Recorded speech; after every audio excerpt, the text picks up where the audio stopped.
De retour dans Smart Job, c'est l'heure du cercle RH, prendre soin d'un enfant, d'un parent malade ou en difficulté. En France, ils sont des millions de salariés à s'occuper d'un proche en parallèle de leur activité professionnelle. Une situation qui n'est pas toujours prise en compte par les entreprises et qui peut créer un épuisement moral et physique chez le salarié aidant. Heureusement, des solutions existent. On en parle avec deux spécialistes du sujet, une médecin et une DRH qui nous dira comment les employeurs peuvent accompagner ces salariés, préserver leur bien-être et leur efficacité au travail. Hélène Rossineau nous accompagne en visioconférence, médecin spécialiste dans la santé publique, auteur de Aidant ses invisibles et être présent pour ses parents. Hélène Rossineau, bonjour. Bonjour. Merci beaucoup de nous accompagner à distance aujourd'hui. Hélène, une autre Hélène nous accompagne aussi cette fois en plateau, Hélène Ben-Gorine, DRH à la Mutuelle Générale. Bonjour. Bonjour. Merci beaucoup d'être avec nous toutes les deux. Hélène Rossineau, première question, pouvez-vous nous donner votre définition du terme aidant, dans le sens, c'est ce que je disais, donc non professionnel du terme, ceux qui accompagnent simplement un proche? Alors, le terme aidant est très large, puisque être aidant, c'est être présent de manière régulière ou quotidienne auprès d'un parent âgé, d'un conjoint malade, d'un enfant handicapé ou avec une maladie chronique. Donc, c'est globalement cette présence très régulière auprès d'un proche qui en a besoin. Est-ce que c'est un statut juridique en tant que tel ?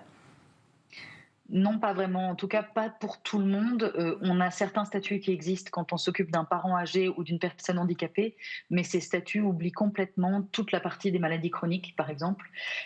Donc, on va dire que c'est des statuts ponctuels, mais qu'on manque aujourd'hui d'un statut global de l'aidant. Hélène Rossineau, combien sont-ils en France aujourd'hui, ces salariés qui aident un proche ? Alors, on estime qu'un salarié sur 6 aujourd'hui est aidant et que d'ici 10 ans maximum, ils seront 1 sur 4. Donc, je ne sais pas si vous vous rendez compte, mais ça fait quand même un nombre assez incroyable de salariés qui sont aidants. Et en France, de manière générale, si on sort de la question juste salarié, ils sont 11 millions de citoyens français à être aidants au quotidien. Est-ce que les femmes sont davantage concernées ? Oui. Alors, quand on fait une moyenne, toutes tâches confondues, on va dire, et tout niveau d'aidance confondu, les femmes sont déjà aidantes de manière supérieure à 57%. Et on voit que plus les situations sont complexes, plus ce sont les femmes qui sont aidantes. Hélène Ben-Gorine, avant de parler de la problématique RH que ces situations impliquent en entreprise, déjà il faudrait être sûr que c'est une problématique pour les entreprises. Où en sont-elles aujourd'hui ? Alors c'est vrai que c'est une problématique pour les entreprises parce qu'il était difficile de les définir, notamment de quoi nous parlons lorsqu'on parle de salariés aidants. Et on l'a vu que la définition n'était pas simple. Exactement, la définition n'est pas simple. Néanmoins, il existe un cadre. Le cadre juridique nous permet quand même d'apporter une clarification de qui sont les salariés aidants et comment on peut les définir. Donc là, c'était le premier point. Et c'est vrai qu'aujourd'hui, une des principales actions qu'on peut mener, c'est au moins d'en parler. Une fois qu'on a défini de quel profil on parle, et du coup, parlons-en et faisons en sorte que ce profil soit connu pour qu'eux-mêmes puissent être identifiés. Donc la première des difficultés des entreprises, c'est vraiment de clarifier de quoi on parle et de pouvoir encore plus communiquer sur le sujet pour pouvoir libérer un peu cette parole et que les salariés aidants puissent être identifiés pour qu'on puisse du coup adresser une solution pour eux-mêmes. Donc la première étape, finalement, ce serait celle du salarié aidant qui viendrait voir son employeur et qui lui expliquerait la situation dans laquelle il est. Ça, ce serait la première étape. Exactement, ce serait exactement ça. La première étape, c'est bien celle-ci. C'est de favoriser cette prise de parole. Mais pour la favoriser, il faut mettre un contexte, encore une fois, propice à ce que cette parole puisse se libérer. Hélène Rossineau, sur ce sujet, c'est-à-dire c'est au salarié d'aller voir son employeur et de lui expliquer la situation dans laquelle il est. Alors je dirais que c'est d'abord à l'entreprise de changer sa culture et de sensibiliser tous les salariés, parce qu'on le voit aujourd'hui, par exemple, quand on fait des conférences à destination des salariés aidants ou que des entreprises, par exemple, demandent des services à d'autres entreprises spécialisées sur le sujet pour les salariés aidants, ça ne marche jamais, ou en tout cas très peu, parce que beaucoup de salariés aidants ne se considèrent pas comme aidants ou n'osent pas en parler de peur d'être stigmatisés. Et malheureusement aujourd'hui, à raison. Parce qu'on le voit, les chiffres, malheureusement, on voit par exemple aux États-Unis, la dernière étude qui a été faite montrait que 30% des aidants qui en avaient parlé au travail avaient raté une promotion, déjà. Donc c'est très difficile pour les aidants d'oser en parler.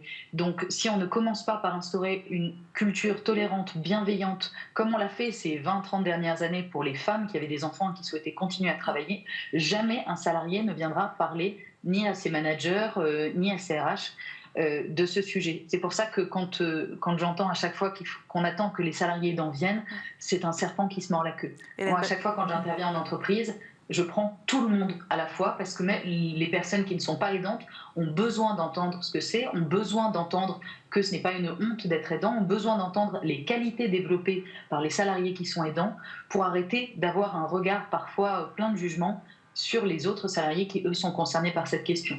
Donc pour moi, la vraie première étape, c'est cette sensibilisation d'entreprise et ce changement de culture. Vous êtes d'accord avec ça, Hélène Bengorin? C'est à l'entreprise de poser le cadre, aussi, de mettre à l'aise ses salariés sur cette question. C'est exactement, je confirme exactement ces propos. L'enjeu, c'est encore une fois de faire connaître que des dispositifs peuvent exister au sein de l'entreprise, mais de bien clarifier ces dispositifs. Et en effet, plus on en parle, plus on vient peut-être se poser la question de est-ce que je suis dans la cible ou est-ce que j'en y suis pas. Et c'est vrai qu'aujourd'hui, la Mutuelle Générale a pu mettre en place un observatoire solidaire des salariés aidants en 2020. D'ailleurs, la prochaine édition aura lieu la semaine prochaine, mercredi prochain. Et en 2 ans, il y a eu de nombreux travaux qui ont pu du coup clarifier un peu de quoi nous parlons, clarifier en quoi les actions qui peuvent être prises en charge par l'entreprise vient faciliter justement la conciliation vie professionnelle et vie personnelle de ces salariés qui en ont grandement besoin. Donc, je dirais que c'est un objectif de gagnant-gagnant. À un moment, quand l'entreprise se positionne des salariés aidants, elle s'assure aussi d'avoir une force de travail, si je puis dire, engagée et pleinement engagée dans à quoi elle contribue. On va en parler des solutions, notamment ce que vous mettez en place à la Mutuelle Générale. Mais j'aimerais revenir sur ce que disait Hélène Rossignol, sur les conséquences. Certains salariés sont discriminés, c'est ce qu'elle disait, stigmatisés dans les entreprises. Vous avez déjà été confronté à ça. Voilà, ça peut être ça aussi, de ne pas prendre en compte ces salariés-là et leur situation. Ça peut amener à des situations de discrimination, de stigmatisation. Alors malheureusement, je dirais que ça peut exister parce que justement parfois on n'en parle pas suffisamment.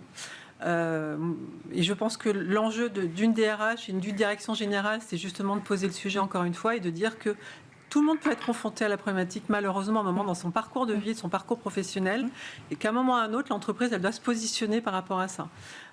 Après, c'est comme tout sujet de discrimination, c'est clairement quelque chose, c'est la ligne rouge à ne pas franchir, et il faut avoir un discours très très clair concernant ces sujets de discrimination, quels qu'ils soient d'ailleurs, et je pense qu'aujourd'hui, toutes les entreprises ont ça en tête.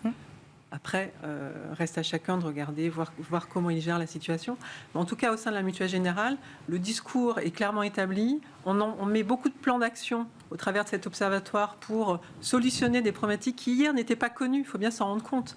Grâce à cet observatoire, on arrive enfin à dire de quoi nous parlons et comment l'entreprise peut gérer cette situation-là. Donc, on progresse petit à petit. Et un des enjeux, c'est comme le disait Hélène, c'est d'acculturer l'ensemble de la population au sein de l'entreprise pour qu'elle soit bienveillante au regard de ses salariés qui, j'espère, sont dans une situation temporaire. Parce que le salarié aidant, il peut être dans une situation temporaire. Et encore une fois, tout le monde peut être confronté à un moment ou à un autre dans sa vie professionnelle. Hélène Rossignol, sur cette question où toutes les entreprises, aujourd'hui, ont pris en compte cette problématique, pas vraiment, selon vous? Pour moi, on est loin d'y être. On a effectivement des entreprises, comme le disait Madame, qui ont vraiment pris le problème en main, en tout cas qui s'y intéressent. Mais malheureusement, quand je discute avec des aidants au quotidien, nombre sont ceux qui m'expliquent que c'est difficile pour eux même de réussir à prendre 5 minutes à un moment quand ils en ont besoin. 5 minutes pour régler un problème, 5 minutes pour appeler un médecin, 5 minutes pour fixer un rendez-vous, par exemple, pour un parent qui ne va pas bien. Et rien que ces 5 minutes qui peuvent arriver, malheureusement, ce besoin peut arriver même au milieu d'une réunion. Tout le monde les regarde de travers quand ça arrive. Et du coup, ils n'osent pas forcément en parler. Ils n'osent pas forcément en parler aux collègues. Ils n'osent pas forcément en parler à leur manager. C'est pas seulement de parler de la question de manière générale, de dire, par exemple, maman vieillit ou maman est malade, je l'accompagne. C'est les petites conséquences au quotidien. On le voit encore aujourd'hui, c'est difficile pour une femme de partir plus tôt, ou pour un homme d'ailleurs, pour aller chercher un enfant à l'école une fois de temps en temps. On a encore certains de ses collègues qui vont froncer les sourcils. Mais quand vous demandez à partir un peu plus tôt pour accompagner votre maman chez le médecin, je peux vous dire que les collègues, ils font plus que froncer les sourcils. Ça va parler derrière. Parce que la culture d'entreprise, peut-être que les cadres et le management commencent à en parler, mais on n'est pas du tout arrivé encore à ce que ce soit quelque chose de normal pour tous les salariés. Donc c'est quelque chose de très pesant. Pour beaucoup, du coup, comme on n'ose pas en parler, eh ben, on subit. On passe par exemple la nuit aux urgences à avoir accompagné son parent, son conjoint, etc. On va directement en réunion à 8h ou à 9h, on n'en parle pas et on commence à se fatiguer. On accumule les petites tâches et en plus on n'a pas de soutien si on n'en parle pas au travail. Donc pour moi, c'est pas parce qu'on a des mesures qui ont été mises en place au niveau vraiment de la direction et de l'encadrement, que ça veut dire que c'est infusé correctement dans l'entreprise. D'ailleurs, on le voit bien en Australie, la loi est allée beaucoup plus loin que nous. Ils ont mis en place il y a quelques années ce qu'ils appellent le Fair Work Act, qui disait que quand les aidants en avaient besoin, ils pouvaient immédiatement demander un aménagement de leur temps de travail en cas d'urgence pour pouvoir justement gérer les situations. Et les études qui sont arrivées derrière ont montré que si la culture d'entreprise n'avait pas complètement changé, et ben cette mesure était un échec complet parce que les gens n'osaient pas demander ces heures de peur justement d'être jugés. C'est pour ça que j'insiste autant sur l'importance de travailler sur cette culture d'entreprise et que ça descende bien partout. Ce n'est pas qu'un problème de direction, c'est très important que la direction se rende compte de ce qui se passe, c'est même la première des étapes. Mais derrière ça, il faut vraiment qu'on aille beaucoup plus loin et que tous les salariés acceptent que c'est normal et qu'il n'y a pas de tabou, qu'il n'y a pas de honte à avoir. Hélène Rossineau, sur les risques, on a vu quelques chiffres s'afficher, peut-être qu'on les reverra. Vous parliez d'épuisement moral, physique, on peut en arriver jusque-là. On parle beaucoup de charge mentale, évidemment, pour les femmes qui ont déjà beaucoup entre vie professionnelle et vie personnelle. On peut arriver à des situations dramatiques ? On peut arriver à des burn-out, des burn-out vraiment très très forts. On peut arriver à des blessures physiques. Parce que quand on fatigue à force, on a moins de résistance. On a beaucoup de gens qui se blessent au niveau du dos. Les troubles musculo-squelettiques ne sont pas une spécialité seulement de l'entreprise. Quand on est aidant, on a déjà plus à risque de troubles musculo-squelettiques. Donc quand on met les deux ensemble, aidant et au travail, ça devient vite une situation très à risque. On s'épuise, bien entendu. On est à risque de troubles du sommeil, d'anxiété, de dépression. On est même plus à risque d'infection et de cumuler globalement les maladies soi-même, sachant qu'en plus, comme on n'est pas très très bon en prévention en France, les aidants ont encore plus tendance à ne pas consulter pour eux, à ne pas prendre en compte leurs propres problèmes de santé physique et mentale avant justement qu'on en arrive à la crise, parce qu'ils n'ont pas le temps, parce que c'est compliqué à gérer, parce qu'ils manquent de flexibilité dans leur organisation et dans leur emploi du temps. Donc on a vraiment un double problème de conséquences importantes sur le travail et de conséquences importantes sur la santé. On va en parler donc de flexibilité et de l'organisation du travail. Hélène Ben-Gorine, quelles sont les bonnes pratiques RH à mettre en place, ne serait-ce que déjà sur la flexibilité du travail, c'est-à-dire qu'on peut déjà organiser, aménager des horaires, ça peut être déjà la première étape ? Ça peut être une première étape, tout à fait. Après, il y a un vrai changement culturel, je trouve. On a pu en bénéficier juste après la crise du Covid, c'est le sujet du télétravail. Le travail à distance permet aussi de concilier une vie personnelle et une vie professionnelle et qui peut bénéficier justement à ses salariés aidants. Il se trouve qu'à la Mutuelle Générale, on a mis en place un dispositif très audacieux qu'on a appelé l'Open Travail et qui offre la possibilité à nos 1900 collaborateurs de venir à minima 4 jours de présence sur site par mois. Donc 4 jours de présence sur site par mois, ça veut dire un temps de vie personnelle et professionnelle un peu sanctuarisé et qui permet du coup, notamment les salariés aidants que nous avons au sein de l'entreprise et qu'on a identifiés, nous le disent clairement, que grâce à l'Open Travail, ils ont pu en effet concilier ces fameux temps parfois dont on pour a besoin, pour appeler l'hôpital, pour prendre rendez-vous. Là, aujourd'hui, c'est complètement faisable. Donc, il peut y avoir des astuces, en effet, d'organisation de temps de travail, mais je trouve que la première solution qu'on pourrait trouver bénéfique, c'est bien le sujet du télétravail. Ensuite, il y a d'autres solutions. C'est-à-dire que, comme je disais préalablement, on met en place un discours parce que l'entreprise prend parti aussi au travers des messages qu'elle adresse à ses salariés. Et donc, lorsqu'on met une assistante sociale qui est formée au sujet des salariés aidants, lorsqu'on met en place un guide des salariés aidants à disposition de l'ensemble des salariés, lorsqu'on forme nos RH aux situations de salariés aidants, on met un contexte favorable pour que le discours puisse être mis en place. Mais c'est clair que ça ne suffit pas. L'autre point, on a mis en place, dans le cadre de notre dernier accord QVCT, des CESU pour les proches aidants. Donc là, l'ambition, c'est de favoriser, avec une partie financière portée par l'entreprise, la prise en charge de chèques emploi-service universel pour aider nos salariés aidants à mener des activités qui étaient hier exclusivement à leur charge. Donc des astuces qui permettent quand même d'assurer du temps. Donc des aides financières, très clairement. Des aides financières, tout à fait.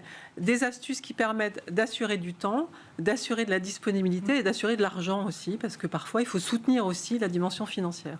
Hélène Rossineau, sur ces solutions-là, mises en place entre autres à la Mutuelle Générale, peut-être d'ailleurs plus facile à mettre en place dans des grandes structures des fois que dans des plus petites. Voilà, aménagement du temps de travail, télétravail, aide financière, ça c'est le panel aujourd'hui de solutions ou d'outils disponibles auprès des entreprises.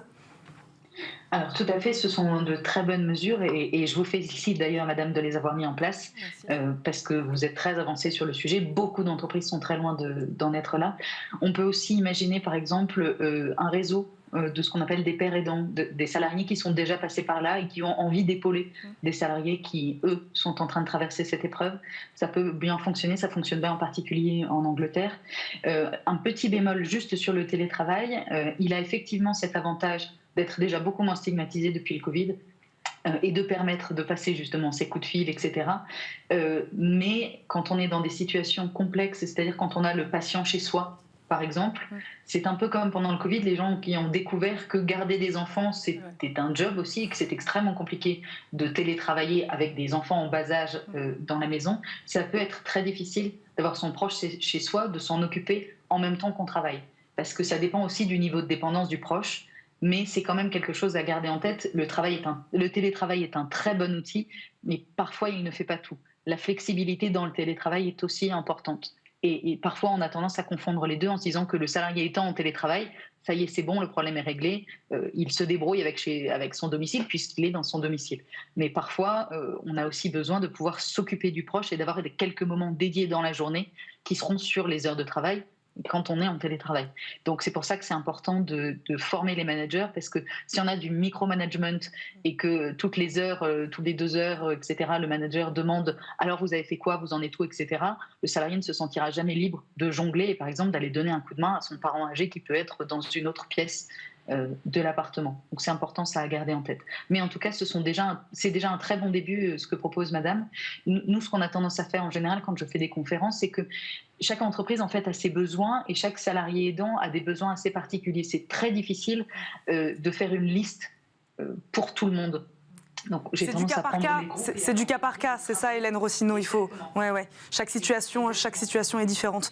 Il nous reste quelques secondes, Hélène Bengorin. J'aimerais vous donc qui mettez en place ces solutions-là, ces outils dans votre entreprise. En fait, c'est ce que vous disiez tout à l'heure. Il y a ce côté gagnant-gagnant, c'est-à-dire que le salarié y gagne, vous y gagnez aussi, puisqu'il est question évidemment du bien-être et donc derrière d'efficacité et de productivité. Est-ce que, voilà, vous concrètement, vous voyez les effets, le résultat de cette politique-là, et vous voyez que ces salariés-là sont en effet plus efficaces quand ces solutions-là sont mises en place. Il y a un critère que tous les DRH ont en tête, c'est le taux d'absentéisme. Et je peux vous dire qu'avec les mesures que nous mettons, le taux d'absentéisme a chuté considérablement. Alors pas exclusivement pour les salariés aidants, mais aujourd'hui on est à 2 fois moins d'absentéisme que l'année dernière, qu'avec les années précédentes, et on est à moins de 3%. Donc quand on rend plus flexible le travail, derrière les salariés répondent présents. Tout à fait. Merci beaucoup à toutes les deux d'avoir répondu à nos questions aujourd'hui, d'avoir fait l'éclairage et d'avoir mis en lumière ce sujet. Hélène Rossineau, je le rappelle, vous êtes médecin spécialiste dans la santé publique, auteur de Aidant ces invisibles et être présent pour ses parents. Hélène Bengorin, DRH à la Mutuelle Générale. Merci beaucoup à toutes les deux d'avoir répondu à nos questions. Tout de suite, et comme chaque jour, on termine cette émission par Fenêtre sur l'emploi.